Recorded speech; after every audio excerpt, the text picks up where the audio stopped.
Success Insight shares the stories of the people with passion and drive who make things happen in the world. Here's your host, Howard Fox. Hello, everybody, and welcome to another episode of the Success Insight podcast. Our guest today is Peggy Schaedler. Peggy was a school librarian before becoming a writer. She writes stories, plays, and poetry for children. And she's also the author of the children's mystery series, Dagger and Dash. And her newest children's book, which we're going to talk a lot about today, is called Pumpkin Town, The Great Goose Getaway. She loves fun books that make children smile.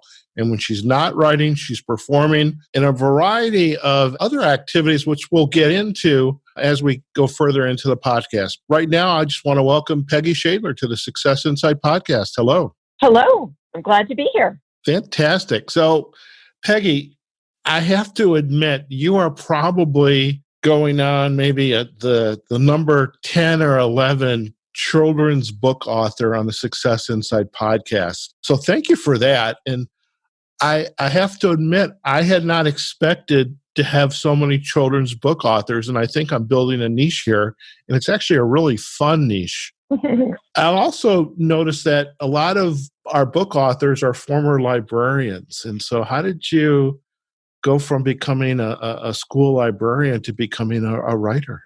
Well, I began my career as a high school English teacher, and then I ended up taking a position as a school librarian.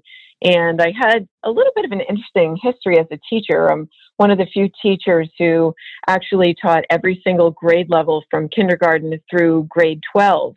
And so at that time, I literally went from teaching seniors in high school to kindergartners. In fact, I used to joke around and say I went from teaching Shakespeare to Seuss, meaning in one week, I was teaching Hamlet, and then I was teaching Green Eggs and Ham. So it was a pretty amazing experience.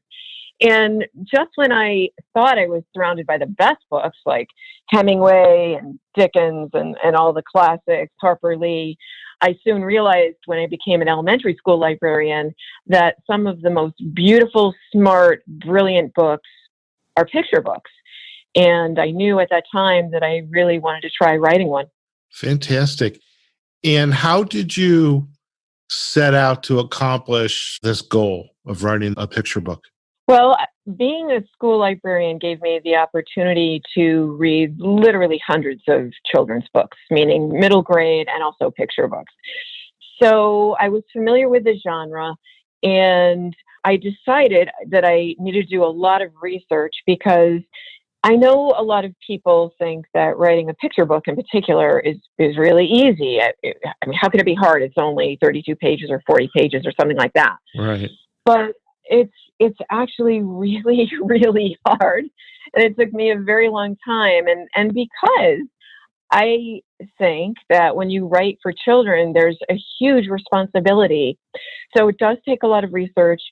It's a big responsibility, mainly because you want to provide children with quality literature. You don't want to give them something that's mediocre. I mean, you wouldn't feed your child food that's not the best.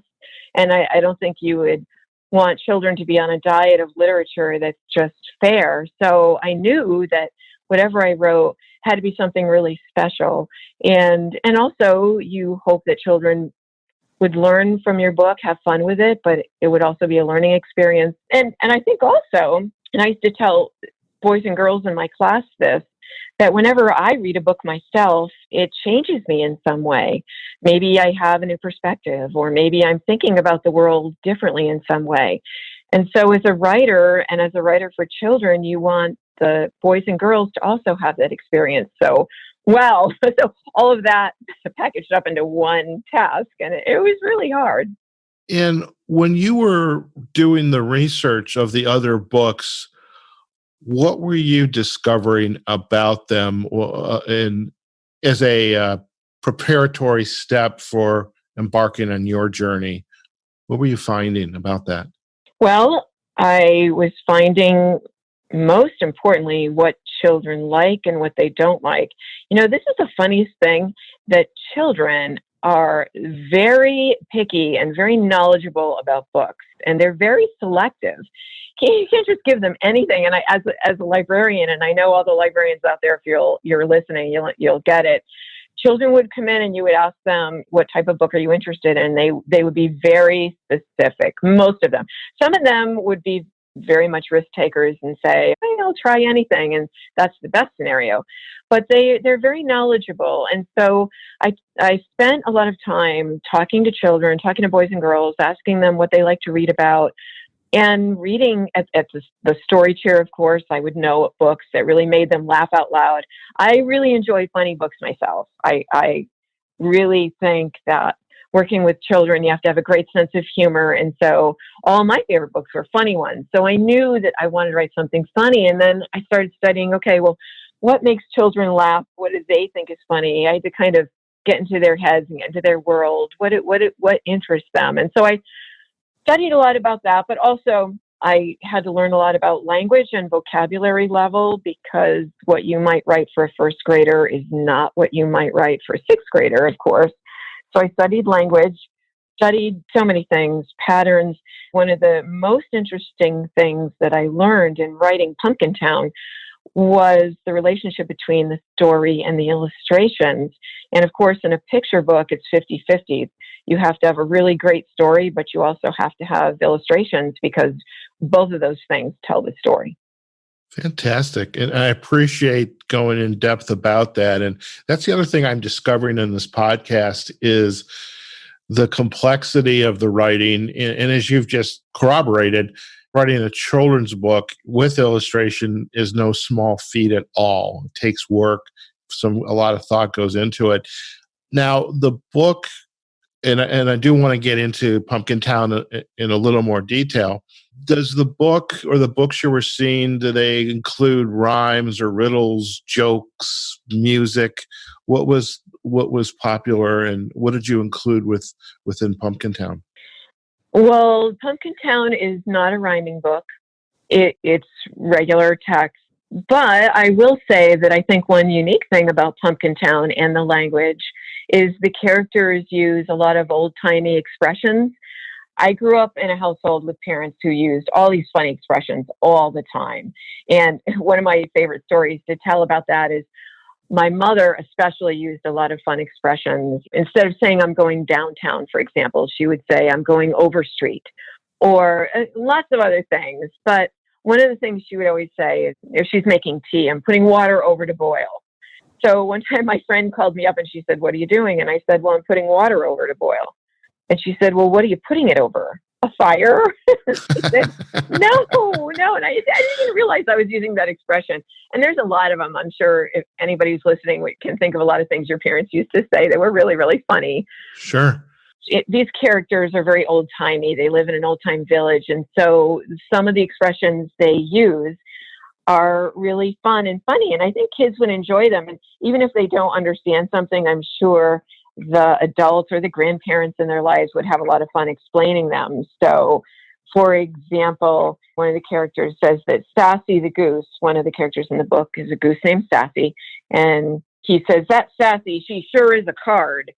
And he says, a card? So, it's just some fun things like that. Or one of the lines in the book is the postmaster says, oh, what a kerfuffle. So just some fun language like that. I think kids are very bright, and I think they love language and they love thinking about it. And I think every child would say, Mom or Nana, what's a kerfuffle? Or what does that mean? She's a hot ticket or something like that. Oh, very cool. I was actually thinking, I wonder if there is a glossary in the back of the book with the definitions. We just did a podcast with a gentleman. He is an author of, I would say it's preteen, kind of a paranormal mystery. Oh, cool. Very cool. The Mystery of Hawthorne House. Very good book. The book cover was amazing. And part of the characters in the book spoke a very much Northeast Maine, and the way the use of, and so he would actually, whenever those characters in the book spoke, he was writing the language as though they were speaking it, not turning it into language like you and I are chatting right now, which I thought was interesting. And so I think it's fascinating to really customize the book around, the uniqueness in the language, and whether you had a glossary or not, but it prompts the child to ask his parents or siblings or grandparents, hey, what does that mean? And that's part of the education and the enlightenment, I suppose, of sitting down. Yeah, I think so. And going along with that, I actually did not include a glossary. I guess I could have, but I think that I really like books that parents and children can read together, or grandparents or other family Right. members. If I imagined them reading this book, the best case scenario would be for me is the child turning to a parent and them both talking back and forth about the story and thinking about it and thinking about that language. And so if the glossary was in the back, yes, a child could turn to the back and read it himself or herself. But I read, I think it was Madeline L'Engle who wrote a quote and something to the effect of that when authors write a children's book, they're writing it as much for their parents as they are for the child. And I think that's really true. And so I guess I'm hoping that they talk together about the language. Part of the uniqueness about your work is it's your work, and your hope is that the child is consuming it with the parents. The parents are engaging with the child, not just running through the paces. Like my sister would just be reading the book just to get through the book. I'm making this up. If my sister ever heard what I just said, I would be up a creek. You'd be up. Hey, there's an expression, up the creek without a paddle. There's an expression we both understand, but I can imagine, like the babysitter. Oh, I got to read little Howie a book, and just to get through it. But the fact is, I mean, what you've just said, I think is very special. Is the child's going to enjoy the book if he or she has questions, and it's engaging with the parents, and they get to then say, "Well, I don't know," or this is what it is, and this is just like this, or your grandma says this, your grandpa says it, and cousins say it. And I think that's wonderful. There's a question I'd had, because I think I know the answer, but I'm not sure, but I want the audience to understand what it is. When you were talking about in the library, you said the story chair. What is a story chair? Well, I was an elementary school librarian, and I worked in a school that was K through 6. Right. And we had it was a lovely, charming little library, I have to tell you. And I was very lucky. It was a dream job, really. I was very lucky to have that position. And in the back of the library, there was a beautiful chair, and I called it the story chair. I think most librarians do. And the children, mostly the younger grades, but not necessarily, because believe it or not, 6th graders loved being read to. But anyway, they were just a little big to fit around the story chair. But the children came over and sat around the story chair, and I would read them a book. And sometimes the book would relate to what the teacher might be doing in class, or curriculum related, or something that I was teaching in the library or whatever, or sometimes just for fun, because I do believe that sometimes reading can be just for fun, that there doesn't have to be, I don't know, a follow-up test or something like that to it, or sure, whatever. And so anyway, but yeah, the story chair is the most amazing thing in the world. And I would always say to the kids, okay, today I'm going to read you one of my favorite books. And I must have said that all the time, every time I took a book out, because they would always say, Mrs. Schaedler, you said that last week about the book you read. And I said, I know, I can't help it. I have so many favorite books. Fantastic. I wonder if the story chair is still there. Oh, it absolutely is. Yes. I just retired 2 years ago. So I retired early, not because I was unhappy as a librarian or anything like that. There were just lots of things going on that I wanted to do and goals I wanted to reach. But yes, the story chair is still lovely. And the librarian who is there now is also wonderful and all good. All right. So Peggy, as a consultant and a coach, I have a task for you. I want you to go back to that library and have a picture of yourself in that story chair. Oh, I would love to do that. I think you should do that. I actually think you've got the website, and we'll talk more about that in a bit. You're so comfortable around libraries. And when we put the show notes up and create the podcast and publish it out to the masses, we're going to put keywords in there. And one of those items could very well be story chairs, and one of the challenges you could put out there is take a picture of you with your favorite book at the story chair, or better yet, have a copy of Pumpkin Town at your story chair. And it's like, oh my God, that would be wonderful. That would be wonderful. And I have to thank you for actually asking me about that, because being at the experiences I had at the Story Chair were magical. I know all the librarians out there would agree with me. And if you don't mind, could I tell you a quick Story Chair story that's really funny? I would love you to do that. So, and this kind of has to do with my book. So when I started writing Pumpkin Town, I haven't talked about this yet, but Pumpkin Town, and bear with me, audience, is about the little village of Pumpkinhead people. And I'll explain more about that later. But when I started writing it, I was thinking to myself, oh my gosh, how can I ever write a book that kids will like about Pumpkinhead people? It sounds so outrageous. But then I remembered something that happened to me at the Story Chair. It was, I used to use a lot of puppets too at the Story Chair, especially with younger children, to keep them engaged. And I had this one little puppet, a little cat puppet named Rum Tum. And Rum Tum would come out, and Rum Tum didn't talk. He would just whisper in my ear, and I would tell the boys and girls what Rum Tum was saying. So one day, this little girl at the Story Chair said, oh, I think I hear him purring. And a couple other kids said, we hear him purring too. And it was so adorable. And now the thing of it is, did they know Rum Tum was just a puppet? Yes, they absolutely did. There was no question. They knew Rum Tum was a puppet. But there's something in the English classroom, and this children's author, Mac Barnett, actually talks about it in a TED Talk that he did. But he talks about how children have this incredible sense of wonder. And in the English classroom, and he talks about it too, the willing suspension of disbelief. And what that means is having the ability to suspend what you know to be true for the sake of enjoyment. And kids are great at that. And so, yes, they knew Rum Tum was a puppet, but they were able to just believe for that moment and enjoy it. And so when I was writing Pumpkin Town and doubting myself and thinking, oh my gosh, how can I ever write this book? How can they ever read about Pumpkinhead people?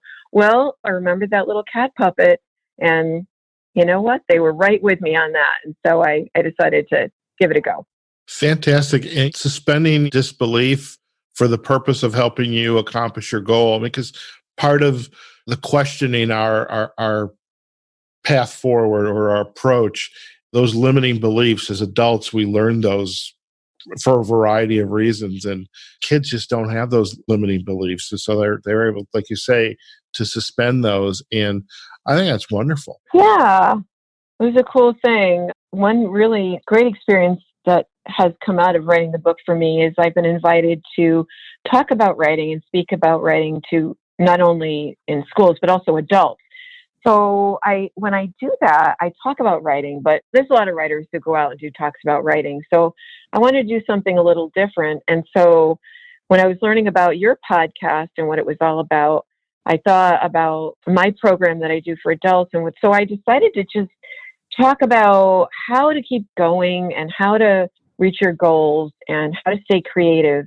That has been a really cool experience for me, because there's something that someone told me once, and this teacher said, you know what, teachers can never become writers because of the English teacher's curse. I don't know, have you ever heard of that, the English teacher's curse? No, but I think I get it.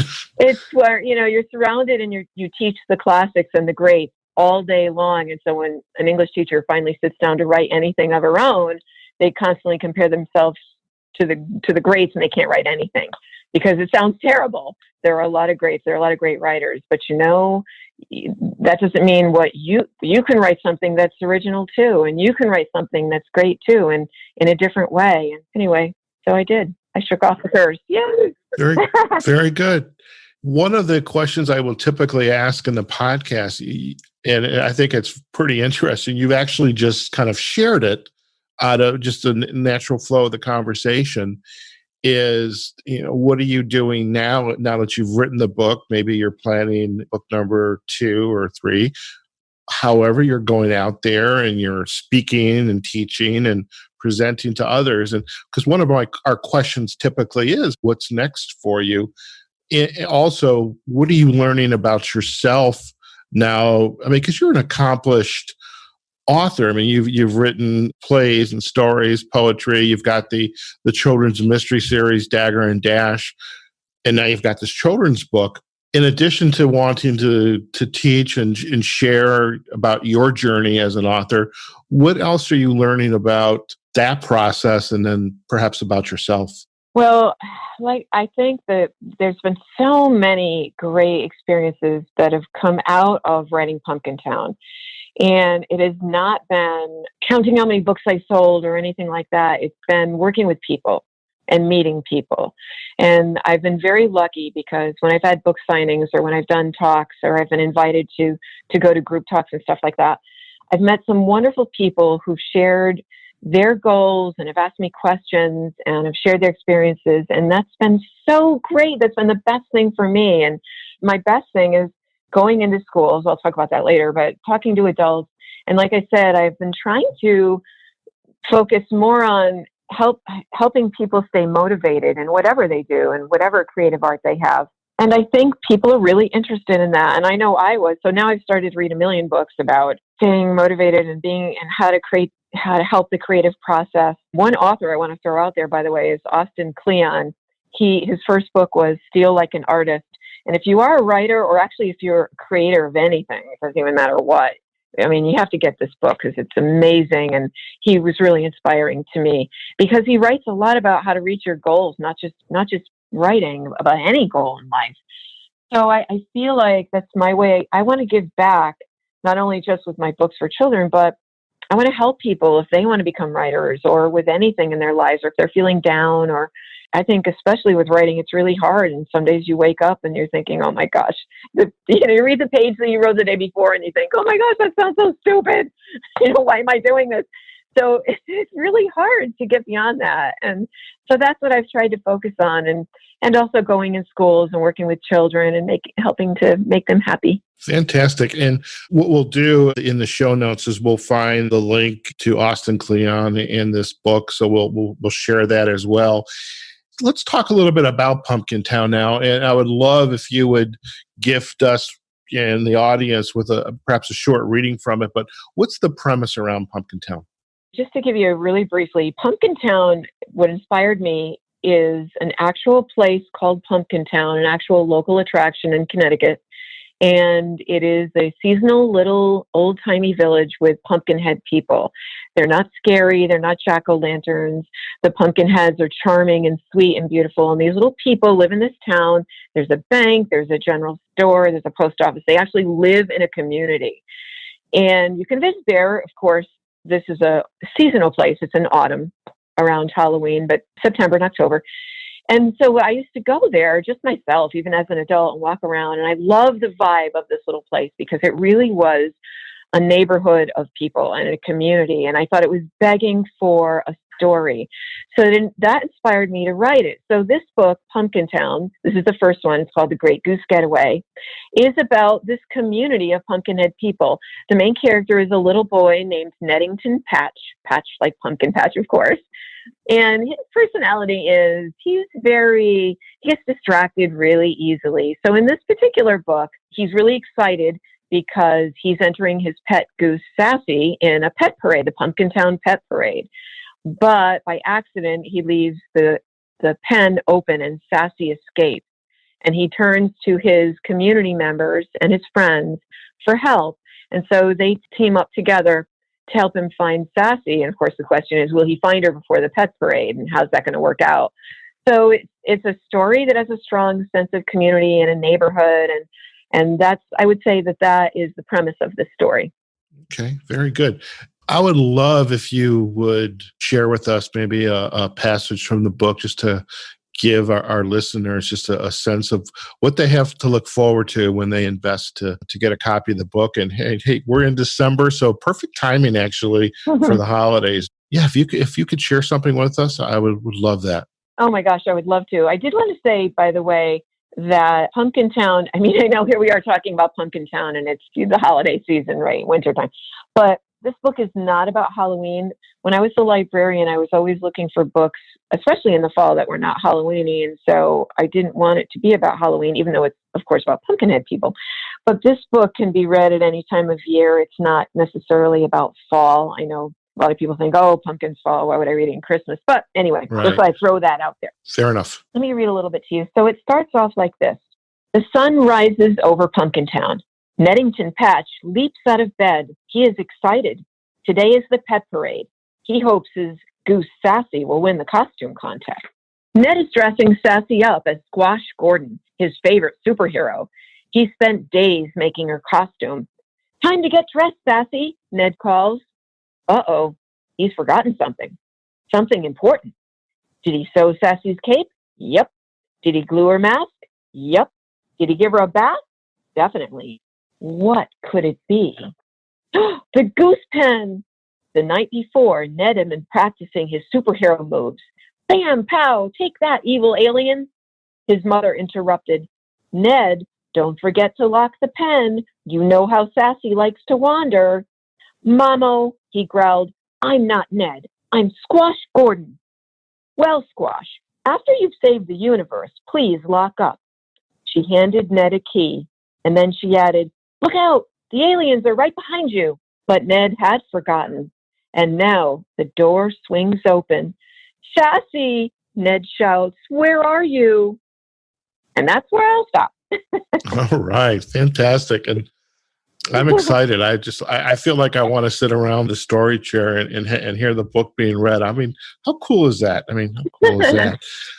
Now, I noticed in the on the Amazon page where the book is located in the series Pumpkin Town, in parentheses, book 1. Typically, when you see that, it doesn't take a lot of intuition to know there's going to be a book 2 and beyond. And the fact that you've just authored the book, it's so new. Can you share just a little bit about where you see the series going? Yes, actually, book 2 is finished. Right now it's in the editing stage. So I was actually working on it today, as a matter of fact, also to get me psyched up for the podcast. But yeah, I'm really excited about it. I've written 3 other stories. So I'm hoping that if all goes according to plan, book 2 will be out at the end of the summer, 2020. I also, if you don't mind, I want to take a quick second to talk about the illustrations of the book. Love it. I was very lucky to work with an amazing illustrator whose name is Sarah Rossen-Frith. And I met her at a writer's conference, actually, and I pitched the idea of Pumpkin Town nervously because, again, it's really hard to explain Pumpkinhead people. And she is so wonderful. She was totally on board with it. But it was very difficult for she and I because Sarah had never been to the real Pumpkin Town. Even though I sent her a lot of pictures and everything, it was a hard concept because I didn't want these Pumpkinhead people to be scary. I didn't want jack-o'-lanterns. I didn't want anything like that. I actually wanted illustrations to be soft and sweet and adorable because I had read a lot of books in the library and they were always an illustration style that I loved. I knew I didn't want cartoony. I didn't want digital illustrations or anything like that. So she actually paints in watercolors, and each illustration in the book is meticulously hand painted. And she uses a really unique technique, which gives the watercolor illustrations texture, which is great, of course, for a pumpkin. And I just needed to throw that out there because I believe she's brilliant. And for those of you who are imagining what Pumpkin Town might look like, imagine that beauty and softness of watercolor, but also vibrant color. So it just came, I was really excited about it. And she is definitely on board, of course, for the other Pumpkin Town books in the series. Fantastic. We'd love to include Sarah as part of the show notes, so we'll get the correct spelling of her name, and if she has a web page or where she's showing her work, we'd love to give her a shout out in the show notes as well. Peggy, before we say it's a wrap, a couple things I'm curious about. First is you're involved in a kind of an activity called Puppets for Peace. And I was wondering if you could, and the fact that you play an instrument, and I'm not going to say what the instrument is because I want you to share it, but I will say I actually have a friend, he's a client of mine. He's actually been on our podcast a couple of times. He actually plays this instrument too. And I feel like I need to introduce the two of you to each other. But in any case, what is Puppets for Peace? Well, when I left the classroom, the library was my classroom. When I left, I wanted to continue to work with children. And I loved reading stories and I loved working with puppets. And my third love, the instrument that I play, is the ukulele, which is just a lovely, happy, wonderful instrument. I decided that I would try to create a school program where I could go into schools, do a little story time, play and sing with the children, do a little puppet play, and promote kindness and happiness. I have done that. I've gone into several schools so far, and it's been so incredible and amazing. And I've had the opportunity to sing and play, and they're so into it and they love it. And I feel like it's my way of bringing happiness into their lives and making school wonderful and reading wonderful. And it's just been great. Really appreciate you sharing that. I was having a conversation with a coaching colleague of mine yesterday. We were actually chatting about the podcast, and I think your episode probably is going to be either the high 70s or in the low 80s of podcasts this year. It's been totally amazing. But we were talking about the overarching theme of the podcast, as we call it, Success Insight. And he had raised this idea of second acts, so to speak. And what I really love about your story is your story in a way is like, this is your second act. I mean, you have been a teacher and librarian. Maybe we'll combine those as maybe act 1A, and in the librarian piece is 1B, but now an accomplished author and a performer with Puppets for Peace. So you've got a pretty vibrant act 2 going on, as I have to say.